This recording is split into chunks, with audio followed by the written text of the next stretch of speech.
La parole est à Monsieur Didier Legac. Merci Monsieur le Président. Ma question s'adresse à Monsieur Nicolas Hulot, ministre de la Transition écologique et solidaire. Monsieur le ministre, je souhaiterais aujourd'hui vous interroger sur l'avenir des énergies marines renouvelables dans notre pays. Mais auparavant, chers collègues, et comme nous allons parler de la mer, permettez-moi, en tant qu'élu de Brest, de saluer ici, devant la représentation nationale, le formidable exploit du marin François Gabard, qui vient d'accomplir le tour du monde en solitaire, sans escale, en 42 jours, 16 heures et 40 minutes. Cette victoire, qui est celle d'un homme, mais aussi d'une technologie d'exception, remplit aujourd'hui la France de fierté.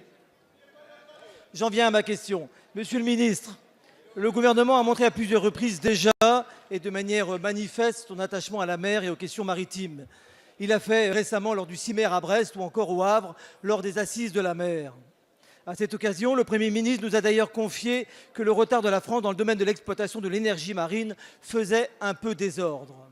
Vous-même, lors de ces assises, vous avez annoncé la simplification des procédures en matière d'instruction des dossiers pour les sites de production d'énergie marine renouvelable. Sur le retard de la France dans le développement de l'éolien offshore, vous avez même souligné « Je ne vois pas comment tenir mon objectif si entre le moment où l'on fait un appel d'offres et la pose du PMA, il se passe 10 ou 15 ans. » Or, Monsieur le ministre, au moment où je vous parle, des filiales de Naval Group, dans le secteur des énergies marines renouvelables, Naval Énergie et Open Hydro, que vous connaissez bien, ont décidé la suppression de 100 postes sur 260. Et l'entreprise a justifié cette décision par le fait que le marché des EMR se développait trop lentement, notamment dans l'hydrolien.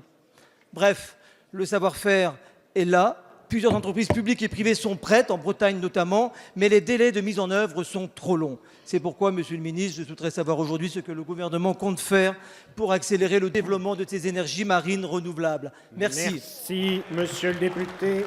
La parole est à Monsieur Nicolas Hulot, ministre d'État, ministre de la Transition écologique et solidaire. Merci Monsieur le Président, Mesdames, Messieurs les députés, Monsieur le député Legac.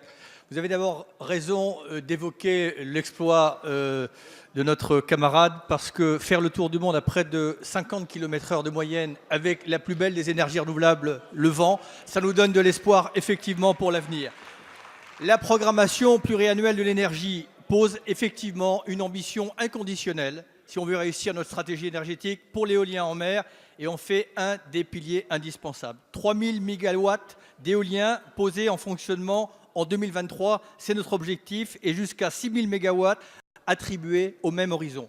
Mais effectivement, nous sommes en train de prendre du retard qui rend difficile la transition énergétique et nous prenons le risque de déstabiliser une filière naissante, mais qui est très prometteuse en termes d'emploi et de compétences. On a décidé un plan d'action avec 3 piliers. D'abord, vous l'avez évoqué, la simplification administrative et le principe d'organiser le débat public en amont de l'appel d'offres pour accélérer la concrétisation des projets sélectionnés. Ensuite, nous allons développer ce que nous appelons des permis enveloppes pour adapter plus facilement les projets, par exemple, à l'évolution des technologies et ainsi installer les modèles les plus performants, ce qui devrait faire gagner et du temps et de l'argent. Enfin, le processus de raccordement sera aussi mieux planifié et optimisé. Le projet de loi État au service d'une société de confiance devrait permettre de porter ces évolutions. Ma priorité, c'est que les premiers parcs attribués voient le jour rapidement. On a besoin d'une réalisation concrète pour montrer l'intérêt de cette énergie et surtout, comme vous l'avez dit,